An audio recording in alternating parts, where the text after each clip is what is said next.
Chicken রান্না তো অনেক খেয়েছেন। চলুন আজকে একটা আলাদা রকম রান্না দেখাই। কারি পাত্তা চিকেন।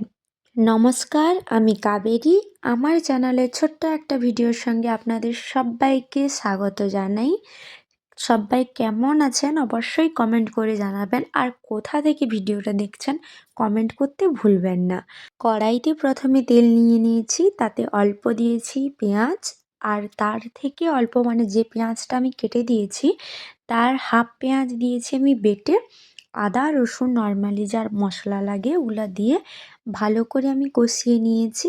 এবার এখানে মশলাটা দেখে নিন, জিরে বাদ দিয়ে যা যা মশলা রান্নায় লাগে সবই দিয়েছি। আর গোলমরিচ দিয়েছি, কারণ আমি এখানে লঙ্কা কম দিয়েছি যে কারণে গোলমরিচটা একটু দিয়েছি। শীতের দিনে গোলমরিচটা খাওয়াও ভালো। মশলা কষানোর পরেই আমি দেবো তাতে টমেটো। ঢাকা দিয়ে একটু সেদ্ধ করেছিলাম মশলাটা। তারপরে দেখুন তেল ছেড়ে দিয়েছে। তেল ছাড়ার পরে আমি দিয়েছি চিকেনটা, আগে থেকে নুন হলুদ দিয়ে মাখিয়ে রেখেছিলাম।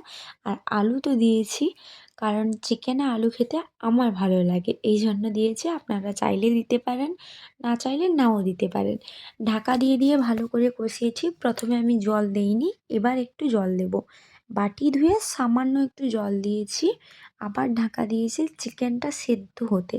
মানে চিকেনটা 70% মতো সেদ্ধ হয়ে যাওয়ার পরে আমি দেব আজকের মেন উপকরণ কারি পাত্তা।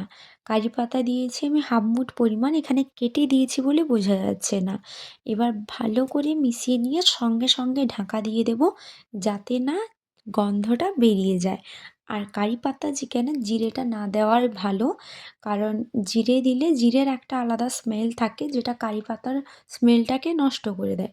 আমি কতটুকু তেল দিয়েছিলাম দেখতেই পারছেন, কিন্তু কতটা তেল বেরিয়েছে দেখুন। একটু ঢাকা দিয়ে সেদ্ধ করলেই আমাদের রেডি কারি পাত্তা চিকেন। রুটি পরোটা ভাত যাই দিয়ে খান না কেন অসাধারণ লাগবে খেতে। দেখুন জাস্ট গ্রেভিটা দেখুন আর কালারটা দেখুন। ভিডিওটা দেখার জন্য অসংখ্য ধন্যবাদ। দেখা হবে নতুন ভিডিওর সঙ্গে, ততক্ষণ ভালো থাকুন সুস্থ থাকুন, টাটা।